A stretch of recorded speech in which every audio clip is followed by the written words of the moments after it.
Saudara, proses pencarian terhadap 21 orang yang masih hilang akibat bencana tanah longsor yang terjadi di dua dusun di Cilacap, Jawa Tengah yang menyebabkan 2 orang meninggal dunia juga masih dilakukan pencarian, saudara.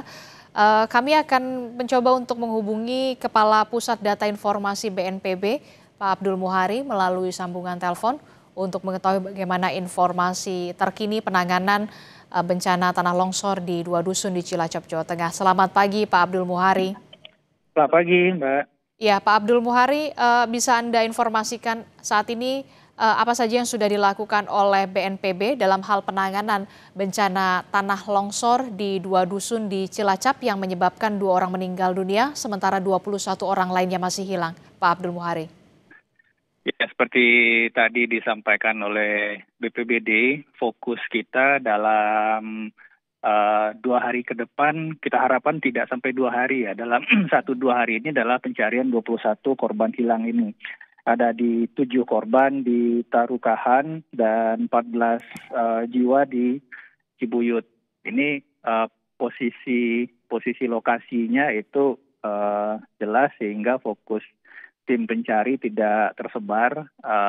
Personil cukup, BBWS dan Kementerian PU sudah menggeser alat berat ke lokasi, 1 sudah beroperasi dan kalau dibutuhkan kita bisa minta 1-2 lagi untuk percepatan. Tetapi memang kalau untuk pencarian korban longsor ini penggunaan alat berat memang harus hati-hati karena dalam 3 kali 24 jam kemungkinan korban selamat itu masih ada sehingga upaya pencarian biasanya dilakukan dengan manual. Nah, untuk itu BNPB jam 9 tadi sudah mengirimkan juga dukungan pompa Alkon, pompa berkekuatan tinggi untuk bisa memisahkan atau membantu pencarian dengan mendorong tanah dan lumpur itu bisa terpisah secara cepat. Ini kita sudah geser ke lapangan, tim saat ini sedang on the way, kita harapkan jam 2, jam 3 nanti sudah sampai di lapangan dan pompa ini bisa diperbantukan ke tim di lapangan. Selain itu kita juga sudah menggeser logistik dasar bagi baik itu tim pencari maupun warga terdampak. Arahan Kepala BNPB juga tadi untuk korban yang selamat, yang kehilangan tempat tinggal, nanti kita akan segera buatkan hunian sementara. Itu kita hitung, kita estimasi kalau cuma di bawah 20 rumah itu dalam 1 minggu atau 10 hari itu bisa selesai supaya korban yang kehilangan tempat tinggal ini bisa sementara tinggal di hunian sementara. Jadi langkah-langkah kita dalam 2-3 hari ini fokusnya pencarian korban, kemudian setelah pencarian korban selesai kita pindah untuk menyiapkan hunian sementara bagi korban yang kehilangan tempat tinggal, Mbak. Oke, kami ingin konfirmasi, jadi 7 korban yang hilang ini di dusun Tarukahan, 14 di korban hilang ini di dusun Cibuyut ya, Pak ya? Benar, benar. Ini kan tadi Anda menyebutkan golden time ya, periode kritis selama 72 jam atau 72 jam pertama atau 3 hari.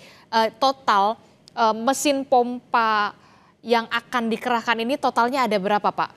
Untuk bisa memecah material tanah longsor di sana? Saat ini tim membawa ada 4 pompa, 2 di setiap titik, tetapi nanti tentu saja ini akan sangat dinamis. Relatif jarak antara Jakarta dan Cilacap tidak terlalu jauh. Sekiranya ini dibutuhkan tambahan, tentu saja kita akan segera menggeser tambahan. Artinya kita estimasi dengan luasan daerah terdampak ini bisa membantu dulu, tetapi kemudian kalau nanti sore atau teman cepat di lapangan itu dibutuhkan tambahan, malam ini juga akan kita geser ke lokasi. Oke, Pak, ini kan melihat lokasi tanah longsor ini berada di 2 dusun dan tebalnya tanah merah yang bahkan mencapai 7 meter. Apakah pencarian ini akan berlangsung 24 jam ataukah kemudian ketika hujan deras itu turun akan dihentikan sementara untuk mengantisipasi adanya longsor susulan, Pak Abdul? Ini yang atensi kita benar-benar perhatikan untuk keselamatan tim personil di lapangan yang melakukan pencarian. Jadi posisinya di lokasi kejadian di 2 dusun ini dua-duanya posisi tanah itu masih bergerak. Oke. Jadi ini yang sangat-sangat kita perhatikan supaya upaya pencarian korban terutama untuk personil itu benar-benar bisa tidak hanya menemukan korban tetapi juga keselamatan personil kita perhatikan. Makanya pertama untuk di sisi hilirnya ini penggunaan alat perangkat yang bisa tidak terlalu mengganggu kestabilan lereng itu juga kita perhatikan. Nah di sisi hulunya BNPB hari ini melakukan modifikasi cuaca di Jawa Barat. Nah ini akan kita extend, kita akan coba menjangkau juga ke Jawa Tengah supaya intensitas hujan yang sebelumnya diperkirakan oleh BMKG ini cuaca ekstrim sampai akhir minggu, bahkan sampai minggu depan. Paling tidak, ini dalam 1-2 hari ke depan ini bisa kita kurangi dulu intensitasnya khususnya di Cilacap dan sekitarnya. Supaya upaya pencarian ini bisa optimal, tidak terganggu oleh cuaca. Yang kita lakukan dalam 1-2 hari ini, saat ini pagi ini 1 unit pesawat modifikasi cuaca sudah terbang. Memang ini daerahnya cukup luas ya dan kita akan berupaya untuk mengoptimalkan. Tapi strateginya untuk faktor pemicunya, intensitas hujannya kita kurangi. Kemudian untuk tim di darat, alat perlengkapannya kita lengkapi. Oke, jadi untuk mengurangi intensitas hujan juga akan dilakukan modifikasi cuaca 1 hingga 2 hari ke depan ya Pak ya, supaya tim juga bisa bergerak cepat untuk melakukan proses pencarian. Ya, benar. Oke, Pak tadi juga Anda menyinggung soal hunian sementara Pak. Ini Anda mengatakan korban yang selamat ini nanti akan dibuatkan hunian sementara karena datanya ini kan ada 16 rumah warga ya Pak ya yang terdampak di 2 dusun. Itu artinya hunian sementara ini akan didirikan di dekat lokasi ataukah ini kan setelah proses pencarian, dekat lokasi atau kemudian ada di lokasi lain? Tentu saja di lokasi yang aman ya.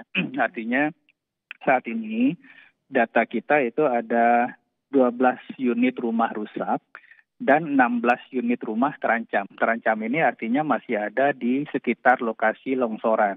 Yang kalau saja masih terjadi hujan atau pergerakan tanah, 16 rumah ini juga bisa terdampak. Nah tentu saja dalam upaya kita tidak hanya menyediakan rumah pada warga yang sudah terdampak, tetapi yang juga berpotensi terdampak ini nanti kita akan lakukan asesmen di lapangan. Jadi keputusan berapa unitnya dan di mananya saya belum bisa jawab sekarang. Yang pasti pertama lokasinya tidak di lokasi berbahaya, itu yang pasti. Yang kedua nanti jumlah unit dan berapa nantinya yang akan dibangun kita akan berkoordinasi di daerah. Tetapi dari sisi waktu yang diperlukan untuk pembangunan, BNPB itu biasanya kalau jumlah rumah hunian sementaranya itu di bawah 20-30 unit, itu seminggu atau maksimal 10 hari bisa kita selesaikan. Oke. Ini kan karena memang wilayahnya ini kalau tidak salah berada di bawah bukit ya Pak ya. Berarti ini tidak memungkinkan kembali untuk warga yang terdampak di sana untuk mendirikan bangunan lagi di sana rumah mereka ya Pak? Ya. Oke, Pak Abdul Muhari, untuk proses pencarian ini selain tadi mengerahkan alat berat, kemudian juga pompa berkekuatan tinggi untuk memecah tanah yang tebal sekali, tanah merah di sana. Apakah juga nanti akan ada anjing pelacak dan atau pengerahan perbantuan lainnya, Pak? Itu mungkin nanti teknis kita lihat di lapangan. Tadi malam kan tim SAR bekerja agak terbatas dan pagi ini saya rasa ini bisa optimal. BNPB juga saat ini menggeser beberapa 2-3 unit light tower untuk bisa mendukung upaya pencarian di malam hari bergantung dengan kondisi cuaca tentu saja. Mengenai apakah diperlukan anjing pelacak dan seterusnya, itu tentu saja nanti kita melihat kondisi di lapangan. Artinya ini sangat dinamis sekali. Yang penting pada prinsipnya, apapun kelengkapan yang dibutuhkan oleh personil di lapangan, baik itu sifatnya logistik dasar atau pendukung pencarian seperti anjing pelacak, light tower, alat berat dan seterusnya itu akan kita optimalkan. Yang penting dalam 1-2 hari ini pencarian selesai. Itu target kita. Oke, jadi targetnya proses pencarian ini dilakukan 2 hari ya Pak ya? Ya, Ya, untuk ngejar yang 3 kali 24 jam pertama ini. golden time tadi ya Pak ya, 72 jam. Termasuk juga mengerahkan alat pendeteksi panas tubuh, apakah ini juga nanti akan dimungkinkan? Tapi kalau melihat dengan tebalnya tanah longsor di sana, seperti apa Pak? Memungkinkan BNPB tidak? saat ini sudah menggeser juga 1 unit tim drone thermal. Jadi ini sudah dilakukan. Tapi nanti tentu saja melihat kondisi di lapangan. Karena drone thermal ini juga bisa beroperasi selama batas-batas kedalaman korban tertimbun itu masih dalam batas relatif tidak terlalu dalam sehingga panas tubuh itu masih bisa dideteksi oleh sensor thermal. Nanti kita lihat di lapangan. Yang penting memang prinsipnya ini buat tentu saja BNPB, Basarnas, BPBD ini bukan kejadian yang pertama kita melakukan operasi pencarian. Jadi kita sudah sangat paham alat perangkat yang kita butuhkan. Nah, ini yang sedang kita dalam proses untuk optimalisasi dan pelengkapan. Jadi kita harapkan nanti sore maksimal jam 2, jam 3 itu kelengkapan tim di lapangan selain yang sudah berjalan sekarang itu sudah bisa efektif, efisien, supaya memang benar-benar operasi pencarian bisa berlangsung optimal. Oke, kita harapkan operasi pencarian ini bakal berjalan optimal, tidak terkendala sesuatu hal yang begitu sulit untuk bisa mencari 21 orang yang masih hilang akibat bencana tanah longsor di 2 dusun di Cilacap, Jawa Tengah.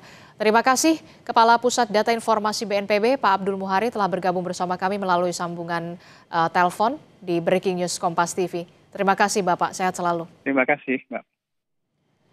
Saudara, seperti yang kita tahu, bencana tanah longsor terjadi di 2 dusun di Cilacap, Jawa Tengah, yakni Dusun Tarukuhan dan juga Dusun Cibuyut. 21 orang hilang dan saat ini proses pencarian terus dilakukan oleh tim SAR. 7 korban hilang berada di Dusun Tarukuhan, sementara 14 korban hilang berada di Dusun Cibuyut. Informasi terkini dan informasi lebih lengkapnya masih akan kami hadirkan dalam Breaking News Kompas TV sesaat lagi. Jadi tetaplah bersama kami.